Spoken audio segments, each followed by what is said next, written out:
আসসালামু আলাইকুম। আমন্ত্রণ সর্বশেষ সংবাদে। শুরুতেই জানিয়ে দেব সংবাদ শিরোনাম, এরপরে থাকছে বিস্তারিত। প্রিয় বন্ধুরা, আপনারা যদি আমার চ্যানেলে নতুন হয়ে থাকেন, চ্যানেলটি অবশ্যই সাবস্ক্রাইব করবেন। ভিডিওটি সম্পর্কে আপনাদের মূল্যবান মতামত কমেন্ট করে জানাবেন। অনুরোধ রইল ভিডিওটি সম্পূর্ণ দেখার জন্য। এবার বিস্তারিত। আসন্ন জাতীয় সংসদ নির্বাচনে সহিংসতার চেষ্টা বা নির্বাচন উৎসবমুখর পরিবেশ নষ্ট করলে আইনের আওতায় আনবে র্যাপিড অ্যাকশন ব্যাটালিয়ন। এবার নির্বাচন কমিশন খুবই শক্তিশালী বলে জানিয়েছেন পররাষ্ট্রমন্ত্রী এ.কে আব্দুল মোমিন। 1975 সালের 15 আগস্ট বাবা মা ও ভাই বোন সব স্বজনকে হারিয়েছি, সব শোক ব্যথা বুকে নিয়ে রাস্তায় নেমেছি। লক্ষ্য একটাই, দুঃখী মানুষের মুখে হাসি ফোটানো। সরকার প্রহসনের নির্বাচন করে ক্ষমতায় আসলেও জনগণের প্রতিরোধে ক্ষমতায় টিকে থাকতে পারবে না বলে মন্তব্য করেছে বিএনপির স্থায়ী কমিটির সদস্য নজরুল ইসলাম খান। তিনি বলেছেন, নাম সমর্থক দল বা সরকারের সমর্থনে কোনো ব্যক্তি তাদের নিয়ে নির্বাচনের আয়োজন করছে সরকার। আমরা খুব সংকটের মধ্যে দিয়ে যাচ্ছি বলে জানিয়েছে আওয়ামী লীগের সাধারণ সম্পাদক ওবায়দুল কাদের। মঙ্গলবার সকালে ঢাকা জেলা আওয়ামী লীগের কার্যালয়ে পোলিং এজেন্ট প্রশিক্ষণ অনুষ্ঠানে তিনি একথা বলেন।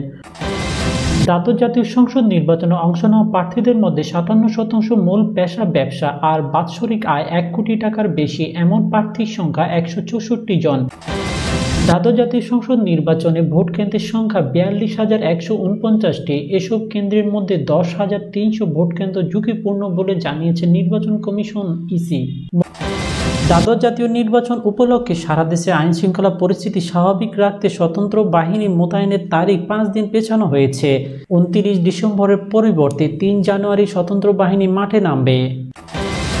আগামী 29 ডিসেম্বর ঢাকার মহাসমাবেশ স্থগিত করেছে হেফাজত ইসলাম বাংলাদেশ। মঙ্গলবার দুপুরে হেফাজতের প্রচার সম্পাদক মুফতি কেফায়েতুল্লাহ আজহারের স্বাক্ষরিত এক বিবৃতিতে এ তথ্য জানানো হয়। আসন্ন দ্বাদশ জাতীয় সংসদ নির্বাচন বন্ধ, শিক্ষা কারিকুলাম বাতিলে পদক্ষেপ নিতে রাষ্ট্রপতি মোহাম্মদ শাহাবুদ্দিনের বরাবর স্মারকলিপি দিয়েছে ইসলামিক আন্দোলন ঢাকা জেলা দক্ষিণ শাখার নেতাকর্মীরা। এতক্ষণ শুনছিলেন শিরোনাম, এবার বিস্তারিত। আসন্ন জাতীয় সংসদ নির্বাচনে সহিংসতার চেষ্টা বা নির্বাচন উৎসবমুখর পরিবেশ নষ্ট করলে আইনের আওতায় আনবে র্যাপিড অ্যাকশন ব্যাটালিয়ন। মঙ্গলবার দুপুরে কারওয়ান বাজার র্যাব মিডিয়া সেন্টারে আয়োজিত সংবাদ সম্মেলনে সাংবাদিকরা এক প্রশ্নের জবাবে র্যাপিড অ্যাকশন মিডিয়া উপপরিচালক কামরুজ্জামান খন্দকার এই তথ্য জানান। নির্বাচনের সহিংসতার কথা উল্লেখ করে তিনি বলেন, নির্বাচনে সহিংসতা করার চেষ্টা বা নির্বাচন উৎসবমুখর পরিবেশ নষ্ট করার চেষ্টা যারা করবে তাদের আইনের আওতায় আনা হবে। এরই মধ্যে প্রায় 10 জনের অধিক ব্যক্তিকে আটক করা হয়েছে। আইন শৃঙ্খলা পরিস্থিতি নিয়ন্ত্রণে নির্বাচন কমিশনের দিক নির্দেশনা বাস্তবায়নে স্ট্রাইকিং ফোর্স হিসাবে আমরা কাজ করে যাব। যেখানে গোয়েন্দার তথ্য থাকছে সেখানে কাজ করে যাচ্ছে র্যাব। কমান্ডার মঈন খান বলেন, নাশকতা সহিংসতার ঘটনায় মামলা হচ্ছে, আসামিদের দ্রুত আইনের আওতায় আনা হচ্ছে। সম্প্রতি নির্বাচন কমিশনের দিক নির্দেশনা অনুযায়ী অস্ত্র উদ্ধার বেগবান হয়েছে। 10টিরও বেশি বিদেশি অস্ত্র, বেশ কিছু বিদেশি সরঞ্জাম, গাড়িও জব্দ করার কথা জানান তিনি। এবার নির্বাচন কমিশন খুবই শক্তিশালী বলে জানিয়েছেন পররাষ্ট্রমন্ত্রী এ.কে আব্দুল মোমিন। তিনি বলেন, এবার তারা কোনো ধরনের কারচুপি করতে দেবে না। শেখ হাসিনার সরকার অবাধ, সুষ্ঠু, নিরপেক্ষ নির্বাচনের জন্য অঙ্গীকারবদ্ধ। মঙ্গলবার সিলেট জেলা প্রেস ক্লাবে সাংবাদিকদের সঙ্গে মতবিনিময় সভায় তিনি একথা বলেন। পররাষ্ট্রমন্ত্রী বলেন, এক সময় আজিজ মার্কা ইলেকশন কমিশন 1,23,00,000 ভুয়া ভোট দিয়েছে। এখন যাতে ভুয়া ভোট না হয় সেজন্য আমরা বায়োমেট্রিক পদ্ধতি চালু করেছি। পররাষ্ট্রমন্ত্রী আরও বলেন, এবারের নির্বাচন খুবই গুরুত্বপূর্ণ। ভোটারদের কোনো ধরনের ভয়ভীতি দেখানো যাবে না। প্রতিটি বুথে নিরাপত্তা প্রশাসন কাজ করবে। তিনি আরও বলেন, যারা ভোট বর্জন করে তারা গণতন্ত্রের লোক না। সরকার পরিবর্তন করতে হলে ভোট প্রয়োজন, অন্য কোনো উপায়ে সরকার পরিবর্তন করার নিয়ম দুনিয়ার কোথাও নেই। মোমেন আরও বলেন, আফগানিস্তান, ইউক্রেন, লিবিয়ার মতো বাংলাদেশও মারামারি কাটাকাটি হলে দেশ ধ্বংস হয়ে যাবে। 1975 সালের 15 আগস্ট বাবা মা ও ভাই বোন সব স্বজনকে হারিয়েছি, সব শোক ব্যথা বুকে নিয়ে রাস্তায় নেমেছি। লক্ষ্য একটাই, দুঃখী মানুষের মুখে হাসি ফোটানো। মঙ্গলবার দুপুরে রংপুর তারাগঞ্জ নির্বাচনে জনসভায় প্রধান অতিথির বক্তব্যে প্রধানমন্ত্রী একথা বলেন। প্রধানমন্ত্রী বলেন, 15 আগস্টের পর বাংলাদেশের মানুষ ছিল অবহেলিত, তাদের মাথাপিছু আয় বাড়েনি, তাদের ভাগ্য পরিবর্তনের লক্ষ্য নিয়ে আমি এগিয়ে এসেছি। উত্তরবঙ্গে মঙ্গা নেই উল্লেখ করে প্রধানমন্ত্রী বলেন, উত্তরবঙ্গ থেকে মঙ্গা দূর করা হয়েছে, রাস্তাঘাট উন্নয়ন করা হয়েছে, 2 বেলা খেতে পারবে সে প্রতিশ্রুতি নিয়েছিলাম। 2009 সালে ক্ষমতা ক্ষমতায় আসার পর আমরা সেটা করতে পেরেছি। দেশকে আরো উন্নত করতে চাইলে প্রধানমন্ত্রী বলেন এই জন্য কেবল নৌকা মার্কা থাকলে সেটা সম্ভব। আমার আর হারাবার পাওয়ার কিছু নেই, কিন্তু আপনারা ভালো থাকবেন সেটাই আমার লক্ষ্য। এই জন্য 7 জানুয়ারি সকালে ঘুম থেকে উঠেই আপনারা ভোট দিতে যাবেন। প্রধানমন্ত্রী বলেন রংপুর 2 আসনে আওয়ামী লীগের মনোনয়ন প্রার্থী ডিউকে আপনাদের হাতে তুলে দিলাম, আরও একবার তাকে ভোট দিয়ে নির্বাচিত করবেন। শেখ হাসিনা আরও বলেন নৌকা মার্কায় আপনাদের জীবনমান উন্নয়ন করেছে, তাই আরও একবার সুযোগ দেবেন। সরকার প্রহসনের নির্বাচন করে ক্ষমতায় আসলেও জনগণের প্রতিরোধে ক্ষমতায় টিকে থাকতে পারবে না বলে মন্তব্য করেছে বিএনপির স্থায়ী কমিটির সদস্য নজরুল ইসলাম খান। তিনি বলেছেন নাম সমর্থক দল বা সরকারের সমর্থনে কোনো ব্যক্তি তাদের নিয়ে নির্বাচনের আয়োজন করছে সরকার। জনগণের প্রার্থী বাছাইয়ের কোনো সুযোগ নেই। যাকে ভোট দেওয়া হোক না কেন তিনি হবে সরকারি দল বা সরকারের সমর্থন ব্যক্তি। নজরুল ইসলাম খান বলেন যেখানে জনগণের জনপ্রতিনিধি বাছাইয়ের সুযোগ নেই এমন একটা নির্বাচন খেলা জনগণ চায় না বলেই জনগণ এই নির্বাচন বর্জন করেছে। আমরা সেই কারণে জনগণের প্রতি নির্বাচন বর্জনের আহ্বান জানিয়েছি। এটি অত্যন্ত শান্তিপূর্ণ কর্মসূচি পালন করছি। তিনি আরো বলেন যেই সরকার জনগণের ভোট অধিকার কেড়ে নেয়, ভোট দিতে দেয় না, দ্রব্যমূল্যের ঊর্ধ্বগতি নিয়ন্ত্রণ করতে পারে না, লুট করে দেশের সম্পদ, আমরা এমন সরকারকে অসহযোগিতা করতে দেশের জনগণের কাছে আহ্বান জানিয়ে অসহযোগ আন্দোলনের ডাক দিয়েছি।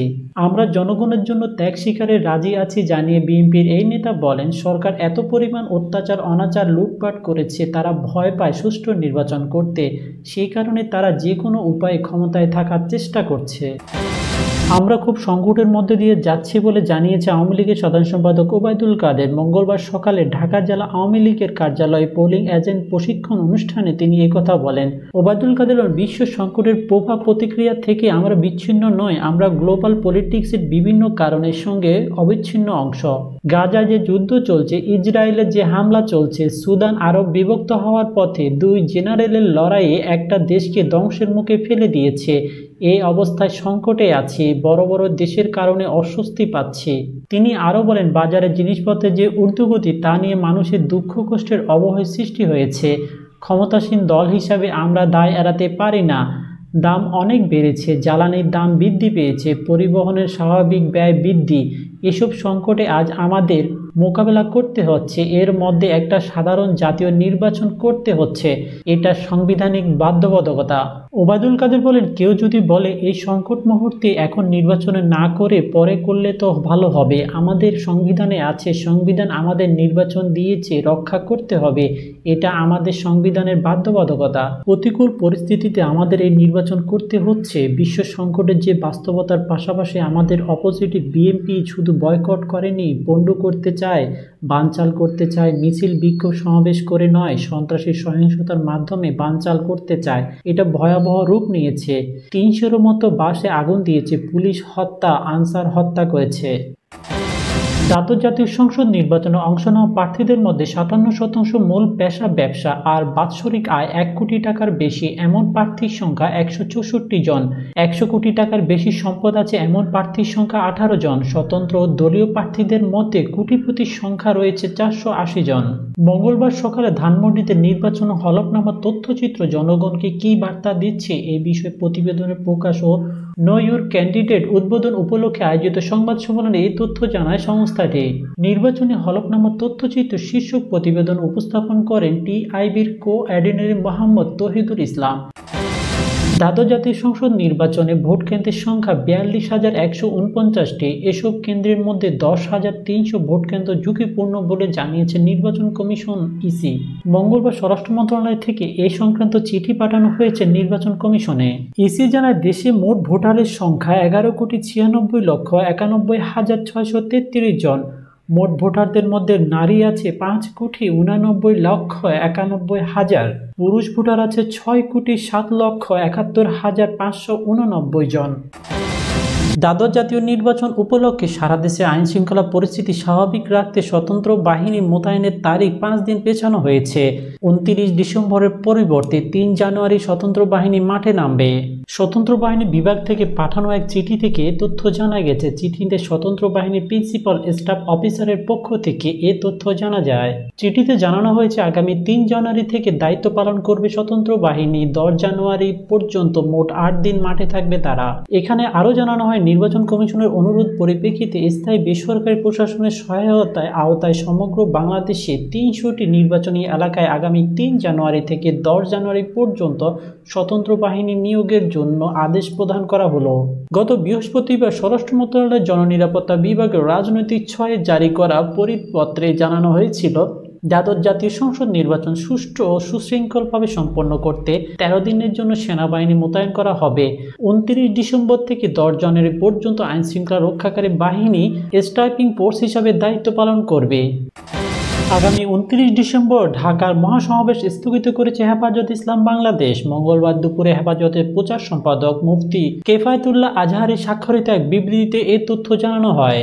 বিবৃতিতে বলা হয়, গত ৮ ডিসেম্বর বাইতুল মোকাররমের উত্তর গেটে মাওলানা মামুনুল হক সহ কারাবন্দী নেতাকর্মীদের মুক্তি সহ নেতাকর্মীদের নামে দায়েরকৃত সব মিথ্যা মামলা প্রত্যাহার এবং জাতীয় শিক্ষা কারিকুলাম থেকে ইসলামিক সাংঘর্ষিক সব বিষয় বাতিলের দাবিতে হেফাজতে ইসলামের সমাবেশ অনুষ্ঠিত হয়। সেই সমাবেশ থেকে ২৯ ডিসেম্বর ঢাকা মহাসমাবেশের ঘোষণা দেওয়া হয়। কিন্তু হেফাজতে ইসলামের বাংলাদেশ নীতি নির্ধারক ফোরামের নেতারা দেশের চলমান সার্বিক পরিস্থিতি বিবেচনা করে আপাতত এই সমাবেশ স্থগিত করার সিদ্ধান্ত নিয়েছে। দ্রুত সময়ের মধ্যে পরবর্তী কর্মসূচি ঘোষণা করা হবে বলে বিবৃতিতে জানানো হয়। আসন্ন দ্বাদশ জাতীয় সংসদ নির্বাচন বন্ধ, শিক্ষা কারিকুলাম বাতিলে পদক্ষেপ নিতে রাষ্ট্রপতি মোহাম্মদ শাহাবুদ্দিনের বরাবর স্মারকলিপি দিয়েছে ইসলামিক আন্দোলন ঢাকা জেলা দক্ষিণ শাখার নেতাকর্মীরা। মঙ্গলবার রাজধানীর বায়তুল মোকাররমে মসজিদের দক্ষিণ গেটে গণজমায়েত করে ইসলামিক আন্দোলনের ঢাকা জেলা দক্ষিণ শাখা। জামায়াত শেষে ঢাকা জেলা শাখা সাধারণ সম্পাদক হাফেজ মাওলানা জহিরুল ইসলামের নেতৃত্বে এক প্রতিনিধি দল ঢাকা জেলা প্রশাসন কার্যালয়ে উপস্থিত হয়ে জেলা প্রশাসনের মাধ্যমে রাষ্ট্রপতি বরাবর স্মারকলিপি দেন। নির্বাচন বন্ধ ও নতুন শিক্ষা কারিকুলাম বাতিলের দাবিতে দেওয়া স্মরণলিপিতে তারা উল্লেখ করেন, দেশের অধিকাংশ শান্তিকামী নাগরিক একটি সুষ্ঠু নিরপেক্ষ অংশগ্রহণমূলক নির্বাচন চায়, কিন্তু বর্তমান ক্ষমতাসীন আওয়ামী লীগ সরকার একটি একতরফা প্রহসনের নির্বাচনের মাধ্যমে ২০১৪-২০১৮ সালের মতো আবারও ক্ষমতায় আসতে চায়। আগামী ৭ জানুয়ারি এমনই একতরফা প্রহসনের নির্বাচনের আয়োজনের অপরিসীম প্রস্তুতি নিচ্ছে। সম্পূর্ণ ভিডিওটি দেখার জন্য অসংখ্য ধন্যবাদ। পরবর্তী ভিডিওটি দেখার জন্য অবশ্যই চ্যানেলটি সাবস্ক্রাইব করে রাখবেন। ভালো থাকবেন।